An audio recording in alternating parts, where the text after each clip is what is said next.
रागिनी जी, राजू दास जी ने बड़े सीधे सवाल उठाए कि कांग्रेस ने बार बार राम मंदिर के राह में रोड़े अटकाए, ये उनका सीधा आरोप है। हनुमानगढ़ी के मुख्य महंत है। रागिनी, आप क्या कहेंगी? दीपक जी, आज बहुत ही हर्षोल्लास का समय है भारतवासियों के लिए। इसीलिए अपनी बात की शुरुआत एक छोटी सी राम स्तुति के जरिए मैं करना चाहती हूँ। श्री रामचंद्र कृपाल भज मन हरण भव भय दारुणम नव कंज लोचन कंज मुख पद कंज मुख कंजारुणम।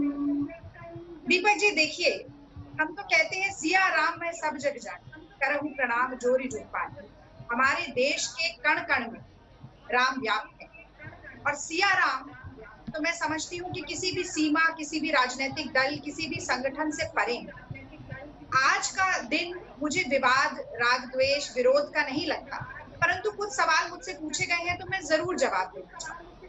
तो दीपक जी, बहुत सारे नाम मैं भी गिना सकती हूँ। सुब्रमण्यम स्वामी तो भारतीय जनता पार्टी के नेता हैं, उन्हीं के सांसद। उन्होंने भी ये वक्तव्य दिया और कहा कि मोदी जी को कोई श्रेय नहीं मिलना चाहिए, राम मंदिर बनाने में उन्होंने कोई काम नहीं किया।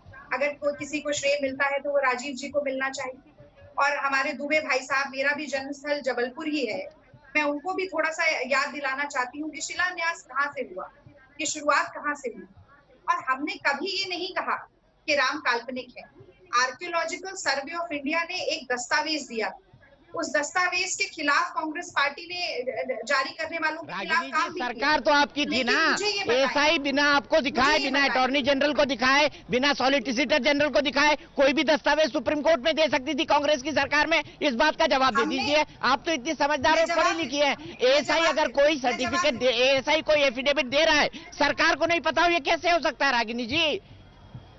Attorney general, solicitor general, additional solicitor general, ये किस लिए होते हैं सरकार में? और आपके पास तो एक दर्जन बड़े बड़े लॉयर थे उस टाइम, कपिल सिब्बल से लेकर सलमान खुर्शीद तक। आज देखिए, मुझे लगता है आज बहुत तैश में आके बातचीत ना की जाए, आज जरा खुशनुमा माहौल में बातचीत की जाए। आज सच में एक दूसरे के प्रति आरोप प्रत्यारोप का दिन नहीं।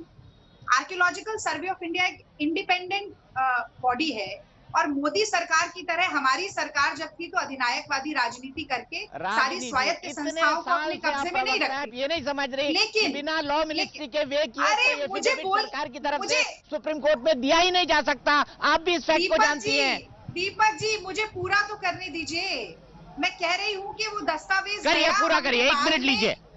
हाँ, हमने उसे दुरुस्त भी किया, लेकिन मुझे ये तो बता दीजिए, के शर्मा जी आज बैठे हैं, वो जवाब देंगे इस बात का कि भाई जब प्रभात झा जी ने, वो भी भारतीय जनता पार्टी के नेता हैं, दिल्ली के प्रभारी भी रहे हैं, उन्होंने संसद में खड़े होकर पूछा कि क्या सीतामढ़ी में सीता जी के जन्म के अस्तित्व है, प्रमाण है?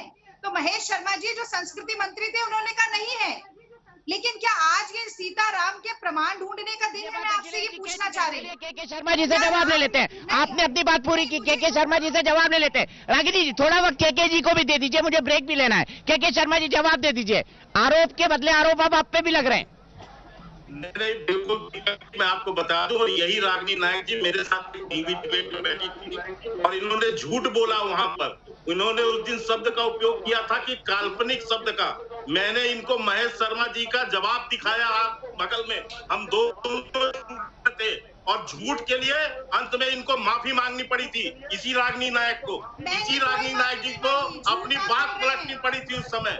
तो मैं आज ये बता दूं कि रागिनी जी ये झूठ फिर से न फैलाएं। रागिनी जी को मैंने पूरा महेश शर्मा जी का, और आज भी कहेंगे तो मैं जवाब माफी मांगने वालों में से नहीं हूँ। सबसे पहले तो मैं दीपक जी बधाई दूंगा। चलिए, इस बहस को आगे ले जाएंगे के शर्मा जी, कोई दिक्कत नहीं है, कोई दिक्कत नहीं। अगर आपके पास फैक्ट है तो आप बिल्कुल बोलेंगे, और अब मैं चाहता हूं कि अगर आपके पास फैक्ट है तो रागिनी के सामने रख दीजिए आप। नहीं, मैंने इनके सामने रखा हुआ है, क्योंकि उन्होंने गंभीर आरोप लगाया है। और मैं अभी, हाँ, मैं बता रहा हूँ आपको, और इनको वापस लेना पड़ा था सब उस डिबेट के अंदर में, और हम अगल बगल ही बैठ के डिबेट कर रहे थे उस समय भी। आज इन पर होना चाहिए, और मैं चैनल का नाम भी बता दूंगा और ये भी बता सकता हूँ, लेकिन मैं आगे बढ़ता हूँ। आज विषय दूसरा है दीपक जी। दीपक जी मुझे बोलने दीजिए, इनको बंद कराइए, इनकी चर्चा पे बंद कराइए। रागिनी जी प्लीज, आपको वक्त मिला, के जी को अपनी बात खत्म कर लेने दीजिए। रागिनी जी आपको भी वक्त मिलेगा, अभी डिबेट में काफी समय बाकी है, चिंता मत करिए, सबको फेयरली टाइम मिलेगा।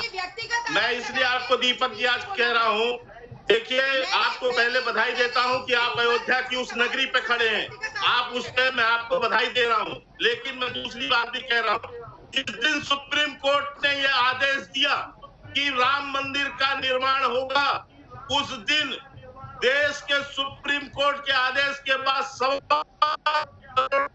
सामने कानून जिन्होंने भगवा आतंकवाद की बात की, जिन्होंने हिंदू आतंकवाद की बात की और झूठ बोल दिए हैं कि शिलान्यास राजीव गांधी ने कराया। शिलान्यास राजीव गांधी जी ने नहीं कराया। ये आप भी संत बैठे हैं, पूछिए इनसे। ये झूठ बोलते हैं कि ताला राजीव गांधी ने खुलवाया। वहां के कोर्ट के आदेश पर ताले खुले हैं। लेकिन आज कांग्रेस के मुंह में जो काली पुती है भगवान राम के अस्तित्व पर प्रश्न उठाकर, आज ये मुंह धोने के लिए उससे इस तरह का अभी अपना ये गान ये जो है भजन गा रही थी बैठ के, क्योंकि अब इनके सामने रास्ता नहीं है। ये क्या मूल है कि देश के हिंदू जनता के समक्ष जाएंगी?